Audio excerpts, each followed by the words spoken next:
पधारो गजानन जी, घर में पधारो, घर में पधारो गजानन जी, घर में पधारो, घर में पधारो, घर में पधारो, घर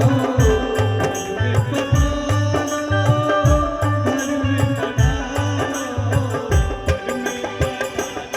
गजानन जी।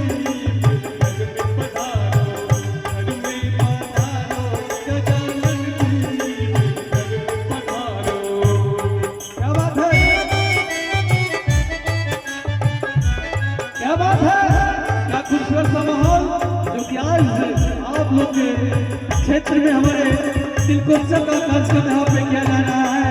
हमारे अरविंद सर जी और हमारे दूल्हे दादा आनंद भारती जी, क्या बात है। ब्रह्मा जी